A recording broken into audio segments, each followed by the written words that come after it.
Hello, I'm Mario Toneguzzi with Retail Insider. Joining me today is Vince Guzzo, who is a well-known Canadian entrepreneur, has businesses in cinema industry and restaurants, also a television personality with Dragon's Den. Thanks for joining us today, Vince. Thank you for having me again, Mario. All right, Vince, I know that you talk about the industry, the retail industry and hospitality industry quite often from an expert's point of view, but I wanted to ask you, like on a personal level, what has been the impact of the past 2 years on your particular businesses? So, I mean, movie theaters have been closed in my case, 11 and a half months out of the last 24 months. Restaurants have been probably affected more, even though they've been closed less, right? Because we can do deliveries and so forth, but they've been affected more because of the stability of employment. So, you know, the big headaches now is actually getting people back to believe that they can work in the restaurant business and not have issues having a job or keeping a job in this industry, because there's going to be no further closures. And then obviously it's impacted us on a real estate level where we have, you know, real estate that we have gyms inside, we have restaurants that don't belong to us. And so we've had to be somewhat flexible in rental payments and in basically deferring some of the costs or extending leases to compensate for the months of the closures, et cetera, et cetera. So how have you as a business owner adapted to these past 2 years? Well, I mean, adapted is a big word because I don't think I'll ever get used to and adapted fully to the craziness of that COVID got us through. But I mean, you know, we've lost a lot of money. We've lost a lot of cash flow that we were, you know, a lot of reserves we were sitting on. We've basically bought other malls where we felt we doubled down, let's put it that way, on the retail commercial space. And we took a piece of land, 1 million square feet of land that we were going to build a commercial development on and made an industrial development, which is going to start soon enough per se. So there's a lot of planning during these last 24 months and you know, everything's going to get going in the next few months. So we took, like I said, the time to pre-plan what is going to be a very busy 2022 and 2023. So when you look at what's happened in the past 2 years, you know, on a personal level, I'm kind of surprised that there hasn't been like a mass of business closures in Canada. Not to downplay the fact that yes, there has been closures, but not at the scale that many people may have thought would have happened. Why do you think that is the case? Well, first of all, I don't want to be a bearer of bad news, but those closures are coming. I think that there is going to be a massive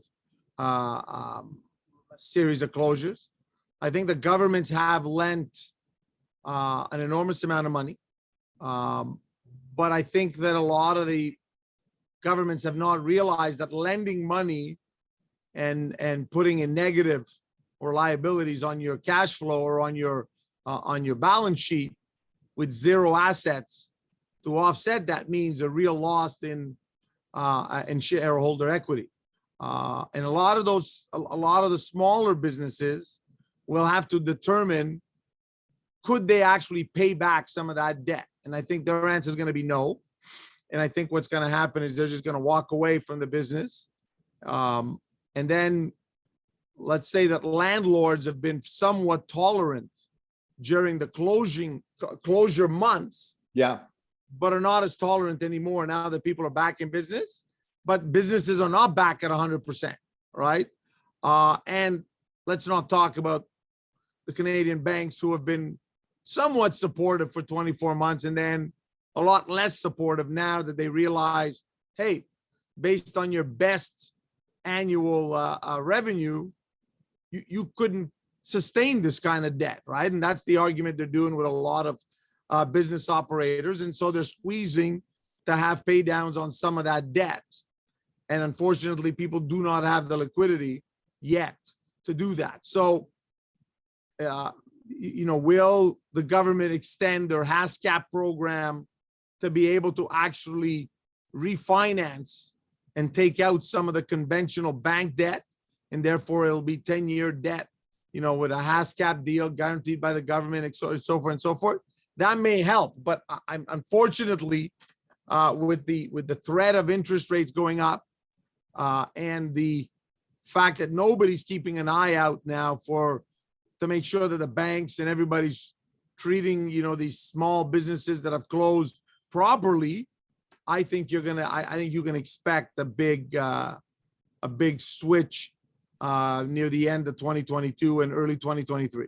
And I know the Canadian Federation of Independent Business has said that I think the average debt that businesses have incurred in the past 2 years is about 200 grand, right? And many of these businesses, as you well know, in the hospitality area, restaurants, they deal with low profit margins to begin with, so that's going to be tough for them to get. I've heard, yeah, what I've heard from many of the people in the smaller business realm is they've more than doubled their indebtedness just to stay alive, right? So the real problem is when you look at the balance sheet, you understand that the indebtedness comes from 2 years of COVID. But the bank's question isn't the level of indebtedness, it's how are you going to pay it back? Yeah. Right? How are you going to pay us back? So in fact, there was rumors that the government may just write off some of the BCAPs and some of the HASCAP loans that they did. That may be the only way to save some of these businesses, or people will just file and then some will come back leaner, others will just disappear from the face of the entrepreneurial space. And that's not a good thing for Canada. It's not a good thing for anybody. What do you think business owners learned through this 2-year challenge?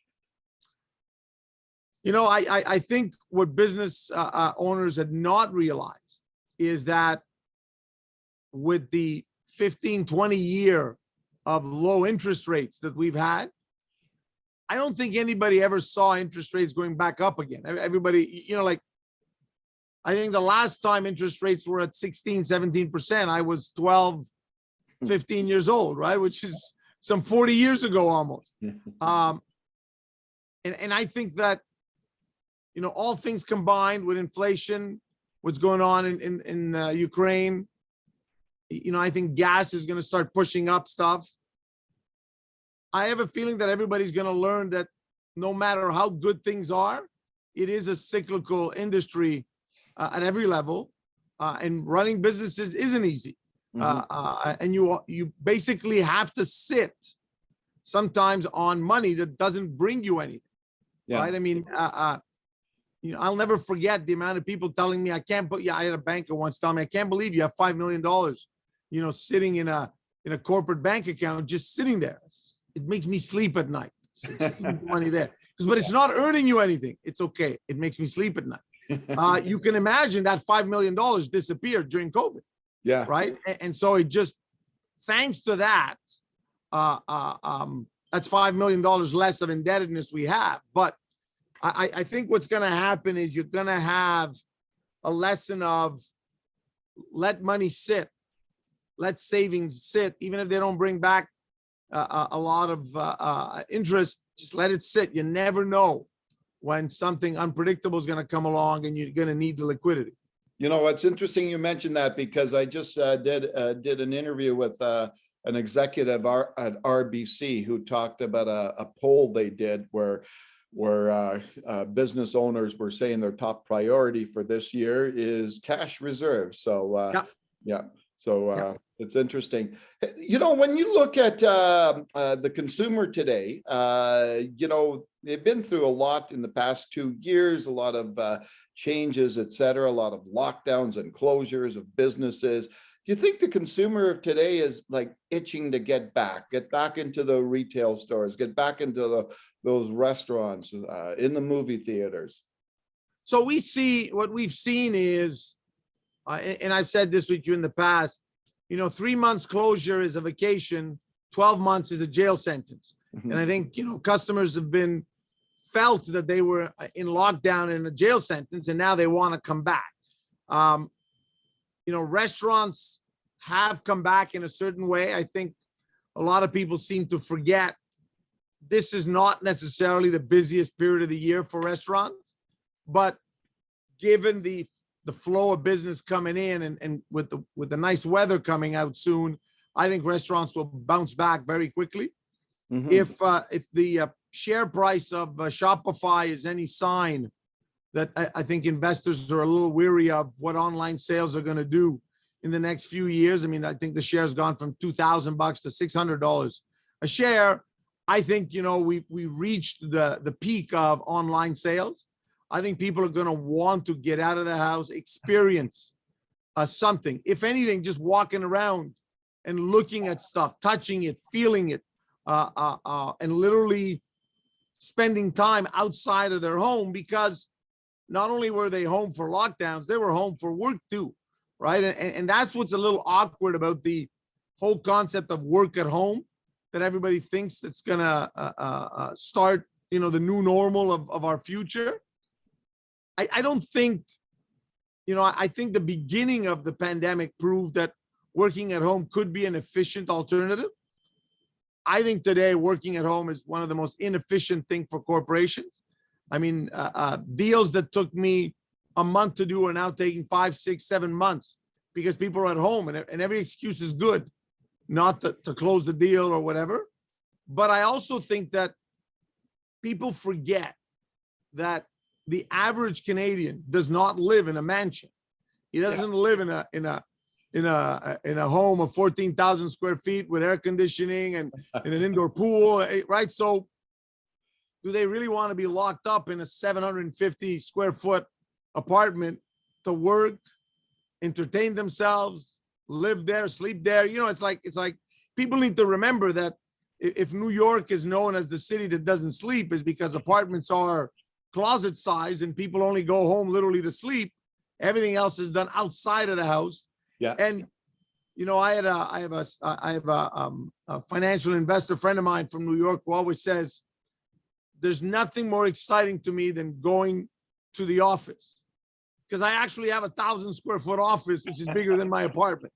So and so he works late and then goes out and eats at Cipriani's or eats at restaurants out, and only goes home at midnight, 1 o'clock, to be back at the office at 6 o'clock, 7 o'clock in the morning. So that's, so I think people are now more than ever willing to go back to what I would call human socialization.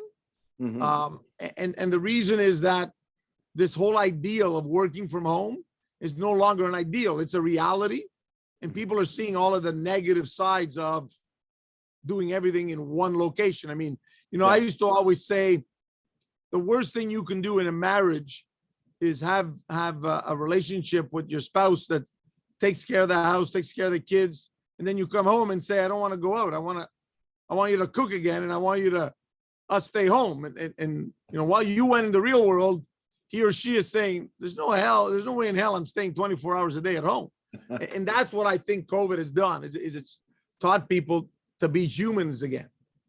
So a lot of people, even with all these challenges out there, a lot of people still, want to be entrepreneurs, want to start up and open up businesses, etc. What is your best advice for these people that are, say, embarking on the road of the challenging road of entrepreneurship? I mean, if there's anything I can tell people all the time, is if you're waiting to get your plan to be 100% perfect, that's called procrastination.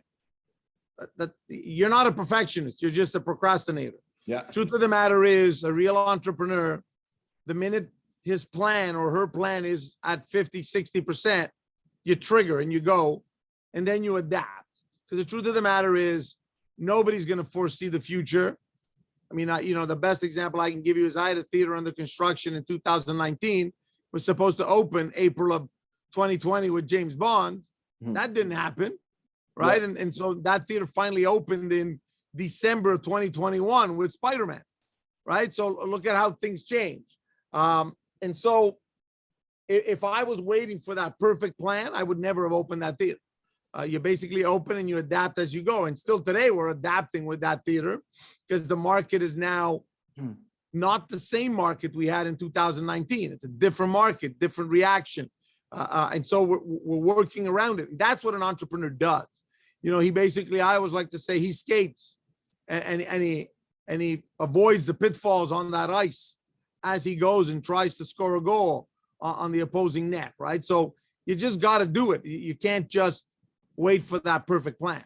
You know, and entrepreneurship is defined in many ways where some people see risk and walk away, right? So I'm buying shopping malls where others don't see a future in the mall business. I see it. So those are two entrepreneurs. Some people are cashing out and want to be liquid rich right now because they expect a crash in 3 to 4 years in the real estate business, and they want to buy back what they sold at half of the price, et cetera, et cetera. But so everybody's got to work on their own gut feeling. And believe it or not, there's no such thing as a perfect market study. It's all about analyzing the numbers, right? I mean, if you take a poll, it says one thing for you, it says something else for somebody else. You change one criteria and it changes the whole poll results. All right, super. Thanks, Vince, for joining us today. Thank you very much, Mario. Thank you for having me. All right, that's Vince Guzzo, who is a well-known Canadian entrepreneur and one of the judges on Dragon's Den television show. This has been Retail Insider. I'm Mario Toneguzzi. Thanks for joining us today.